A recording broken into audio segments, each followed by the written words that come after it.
So now we're going to add the text. So we're going to go to text, and text box will pop up, and you're going to write whatever you want. I know you said you wanted that Corona Life shirt, so I'm going to write what it said on that.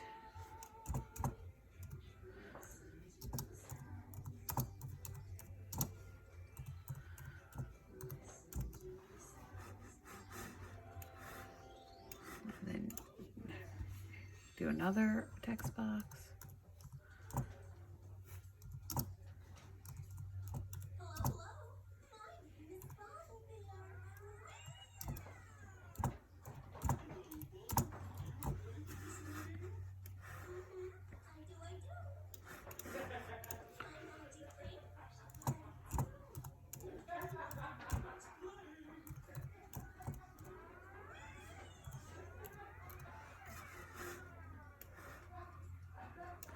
So it isn't not, it usually defaults to the Cricut font, but I had changed it before, so I'll show you how to change the font. So if you go to font, there are thousands of fonts that Cricut already has. Like I said, if you pay the $10 a month, you'll get all of their fonts, which is great. I also find fonts on dafont.com, DAFONT.com, and those are all free fonts. So if you don't see anything you like in the Cricut, you can always download the fonts from there. So you just scroll through, there's thousands to pick which one you want for your shirt. I had picked this one.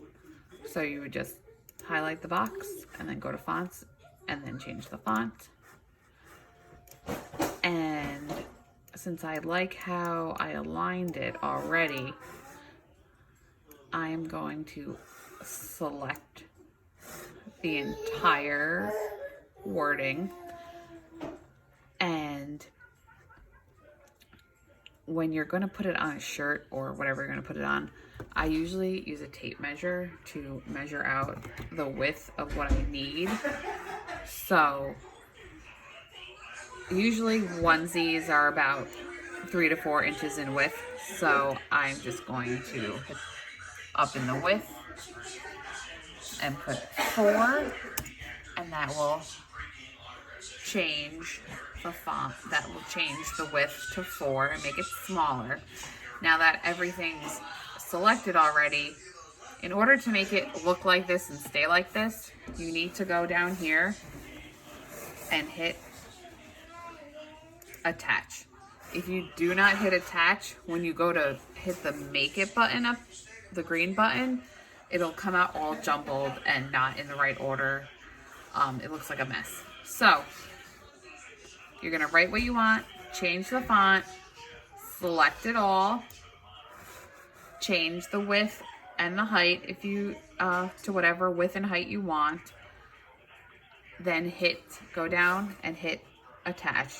Now if you see something that's wrong or you need to change it when it's attached, all you have to do is go back down and hit detach, and it'll detach, and then you can move whatever you need. And then you just select it again and hit attach. So now that we have our saying, and that's what we want, and it's the right size, we go over to make it, and our matte screen will pop up. Now you'll see it. Make sure when it's on the matte to make sure it's not right on the red. So give it a little border. And then you have to click mirror.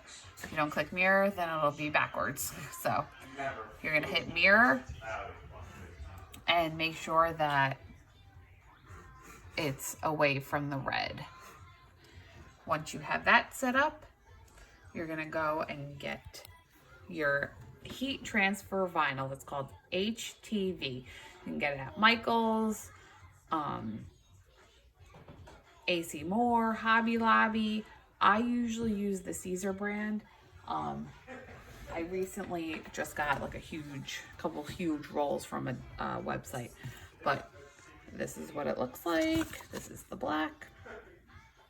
And I will show you now how to put it on. So you're gonna get your mat. Mine's a little dirty, I apologize. And you always wanna put it, the shiny side, there's a shiny side, you wanna put the shiny side down. So you're gonna measure out how much HTV you need by looking at the mat. So you can see on the mat, it says it goes till about 5 and goes down to 2. So you're just gonna make sure you have that. And then you're gonna place it on your mat. So there you go. Now we're gonna put it in our machine. So it'll load right in. So you have it on the mat and you're gonna hit continue. And it basically walks you through what to do. If you're putting this on a shirt, you wanna make sure that your little button is on iron on.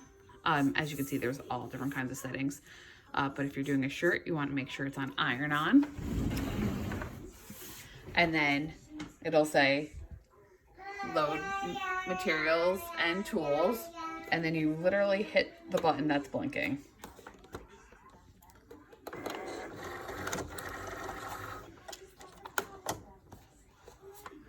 And then it'll load. And then I usually hit fast mode because it makes things go a little faster. And then it'll say, press the flashing Cricut button. So you press the Cricut button.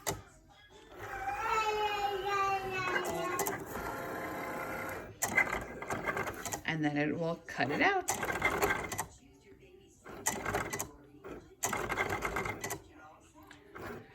Stay tuned for our next step.